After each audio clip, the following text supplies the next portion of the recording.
Bueno, a mí el tema que me interesó es los derechos humanos. Bueno, en la antigüedad no existían los derechos humanos hasta que un rey de esa época lo implementó ante tanto atropello a los seres humanos. Al inicio fue llamado derecho natural, donde después de la lucha de defender al ser humano pasa a llamarse derechos naturales. Con la deshumanización del dictador Adolfo Hitler, donde exterminó a muchos seres humanos ante su ideología cruel, pasa a llamarse derechos humanos en el año 1948, cuando la lucha de los derechos de la libertad, la justicia y la paz en el mundo externo como interno, donde lo importante es la dignidad de los derechos igualitarios e irrenunciable para todos los miembros de la familia. En el artículo 1 de la Declaración Universal de los Derechos Humanos nos dice que todos los seres humanos nacen libres e igualdad en dignidad y derecho y dotados como está de razón y conciencia. Deben comportarse fraternalmente los unos con los otros. Si nos basamos de dicho artículo, todo se ve y se entiende transparente, pero alguno no concuerda del papel a la realidad, donde los derechos humanos que se tienen como ciudadanos casi en silencio, porque ha llegado a tenerse con normalidad en otras circunstancias. Cambia esa realidad varias instituciones públicas de Costa Rica se encargan de que los derechos humanos se respeten, como lo son IMAS, INAMU, INA y el Instituto Interamericano de Derechos Humanos. Los derechos humanos nacen desde que se engendra un niño y esa madre debe luchar por el derecho del nuevo ser, y el niño tiene el derecho a la vida, donde inicia los derechos humanos.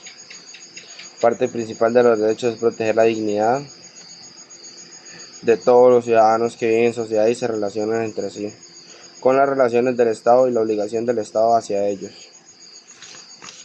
En la parte de la criminología se maneja más vivencial los derechos humanos, ya que es fundamental tenerlos claros, porque el sujeto, a pesar del delito que cometa, ante eso, primero es un ser humano, donde sus defensores deben de tener presente el bien físico y mental del individuo como tal. Pero no pueden quedar de lado la víctima que ha sido atropello de sus derechos humanos y se debe de defender como mínimo, pero la prioridad es el victimario. En las personas privadas de libertad tienen los mismos derechos que el ciudadano natural, con algunas restricciones, pero las básicas se deben de cumplir. Para eso el juez, ante una sentencia, debe de respetarlas como las básicas que son: tener su comida digna, su aseo personal, la educación, la atención médica, etc. Para todo esto, la defensa busca que se le aplique correctamente el derecho, debe luchar para que se obtenga y se respete, pero dentro de un centro penal se puede desconocer la justicia del sujeto. De la mano de la equidad de derechos, la ciencia criminalística es humanista, donde trata de defender a la justicia de los demás con la prevención y la conducta de esa persona. También entre la ciencia criminalista está la social, que aborda el trabajo social como psicólogo ante las conductas humanas inapropiadas para las normas ya planteadas por el Estado. Pero ante tal defensa existe un atropello visible, pero el silencio, que es el sobrerecargo de esos defensores públicos de tanto trabajo que tienen, y que a la hora de ayudar al sujeto con el caso va a ser juzgado. Conoce el caso en un máximo de 10 minutos. No ha tenido un estudio previo del caso de ese ser humano, que será sentenciado con la ignorancia de sus derechos y las leyes que puedan amparar un poco la sentencia. Es donde viene la lucha del defensor por el atropello de algunas injusticias que no fueron respetadas. Ahora bien, la mayoría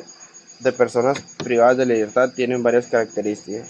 que no les favorecen su defensa, como lo son baja escolaridad, bajos recursos, poca información, zona marginal, donde estos factores afectan al sujeto como a sus derechos humanos, y pueden ser atropellados por las injusticias sin saber que, a pesar de perder la libertad por un delito, todavía tienen vivos los derechos humanos, que son intocables e inviolables. Ahora, viendo la otra cara de la moneda, en los presos que hay dentro de los centros penitenciarios solo por expresar su opinión ante un gobierno corrupto, por no estar de acuerdo a sus ideologías que dañan la identidad del ciudadano, las limitaciones de educación que existen para tener seres humanos emancipados, en vez de profesionales que saquen adelante el país, la cantidad de niños que mueren de hambre por falta de comida y el país vecino bota la comida, la falta de conciencia de lo que hoy sobra a otro le puede servir, la presión de un gobierno de gobernar una nación con limitaciones hasta de privarles de salir libres de ella. el controlar la cantidad de comida y de dinero que puede llegar a un hogar sin medir las personas que la habitan.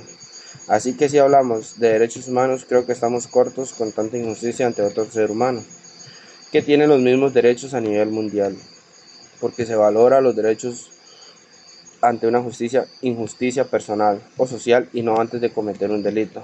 El ciudadano se mantiene con varias restricciones para mantenerse al margen de las leyes, pero los derechos humanos se tienen o no estando en libertad. A pesar de la lucha que existe en la actualidad, las diferentes organizaciones defensoras de dicho bien común, no se ha podido erradicar tantas injusticias, ya sea por religión, etnia, nivel social, educación y sexo. Parece que el tiempo no ha pasado y se sigue con tanta desigualdad ante otro ser humano que vino a este mundo a conocer, luchar y obtener, defender o crecer como ser humano, cuando el hecho de haber llegado antes o vivir en otro nivel social no le quita ese derecho que nace con él. Se debe cambiar de ideas ante esa desigualdad, ya que la que lo conlleva en esa lucha es la guerra de países, enemigos entre los mismos, muertes masivas, hambrunas en personas inocentes, limitaciones de expresión propias, para que al final de tanta discordia terminemos en 2 metros cuadrados bajo tierra y sin nada de lo que se peleó. Entonces, ¿para qué tanta lucha? Y no se busca el aprender de convivir entre los mismos.